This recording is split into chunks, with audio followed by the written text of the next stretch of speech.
बिस्मिल्लाहिर्रहमानिर्रहीम। अस्सलाम वालेकुम नाज़रीन। आज का हमारा सबक नंबर 16 है और आज हम सीखेंगे कि जमा सालिम मुअन्नस क्या होता है और इसकी तीनों अरबी हालतें क्या होती हैं।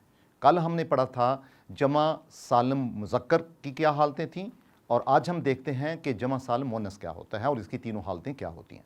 तो नाज़रीन, जब भी आप कुरान हकीम में या आम अरबिक में आप पढ़ें कि उसके आखिर में अल्फाज लंबी ता आ रही हो, यानी गोलता नहीं लंबी ता आ रही हो, मिसाल के तौर पे मुशरिकातुन, मोमिनातुन, मनाफिकातुन, सालिहातुन, तो आप फ़ौरन समझ लें कि ये एक तो मुअन्नस है और दूसरा ये जमा सालिम है। तो जब लंबी ता देखें और उसके ऊपर आप तनवीन देखें तो आप समझ लें कि ये हालत रफ़ा है, और अगर आप लंबी ता के नीचे दो कसरा देखें यानी कसरा की तनवीन देखें तो आप समझ लें कि ये हालत नसब भी है और हालत जर भी है। कायदा फिर क्या हुआ कि जमा सालिम मुअन्नस हालत रफ़ा में नाज़रीन पाया जाता है तो उसके ऊपर तनवीन होती है दम्मा की, जैसे मुशरिकातुन, मोमिनातुन। लेकिन जब ये हालत नसब में और जर में जाएगा तो हम इसकी सिर्फ तनवीन चेंज करेंगे, अल्फाज में कोई तब्दीली नहीं होती। आपने जमा मुज़क्कर सालिम में देखा था कि वहाँ पे तब्दीली हो रही थी लफ्ज़ के अंदर, यानी उसकी जो हरफ हिजा था उसके अंदर तब्दीली थी। ये जो थी नून जो वाव था वो ये में बदल रहा था।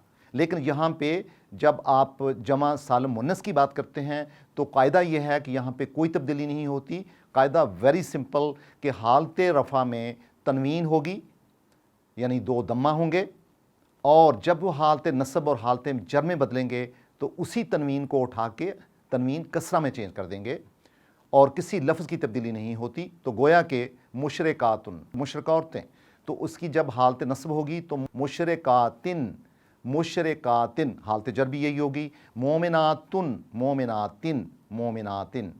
मनाफिकातुन यानी मुनाफिक औरतें, मनाफिकातिन, मनाफिकातिन, ये दोनों हालत जर भी होगी और हालत नस्ब भी होगी।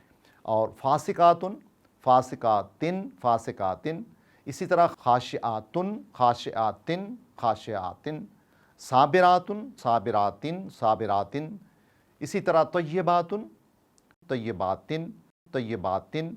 और खबीसातुन, खबीसातिन, खबीसातिन। तो नाज़रीन, आपने देखा कि जब हम हालत रफ़ा जो कि जमा सालिम मुअन्नस की होती है उसके ऊपर तनवीन होती है, यानी डबल दम्मा होते हैं, दो दम्मा होते हैं, और अगर कोई हमसे कहे कि इनको हालत नस्ब में और हालत जर में लेके जाएं तो वेरी सिंपल, आप लंबी ता जो है उसके नीचे तनवीन कसरा की रख देंगे, और यही इसका कायदा है जो कि बहुत आसान है। तो गोया फिर आज के लेसन का होमवर्क होगा, आज के लेसन का नाज़रीन वो ये होगा कि सबसे पहले आप बताएंगे कि जो जमा सालिम मुअन्नस है उसकी तारीफ़ क्या है, और दूसरा सवाल ये होगा कि कैसे पहचानेंगे उसकी हालत क्या है, हालत रफ़ा है, नस्ब है या जर है। और तीसरा सवाल आपके लिए ये होगा कि आप कम से कम 15 ऐसे अल्फाज ढूंढें जो कि जमा सालिम मुअन्नस हों। तो नाज़रीन, थैंक यू वेरी मच। कल इंशाल्लाह हमारा जो लेसन होगा, सबक नंबर 17 जो हमारा होगा, उसमें हम एक इराबी हालतों का चार्ट पढ़ेंगे, और मुझे बहुत यकीन है कि जब आप चार्ट आपके जहन में होगा तो जितने भी लेसन हमने इराबी हालतों के हवाले से पढ़े हैं वो अलग अलग हैं, शायद उससे इतनी कंटिन्यूटी ना रहे, लेकिन जब आप चार्ट देखेंगे तो आपके जहन में वो चार्ट का इमेज रहना चाहिए। आप इंशाल्लाह इस काबिल होंगे कि फ़ौरन पहचान सकें कि कौन सा जो इस्म है वो किस हालत में है, जमा है, वाहिद है, मुज़क्कर है, मुअन्नस है, उसकी हालत रफ़ा है, हालत नस्ब है या हालत जर है।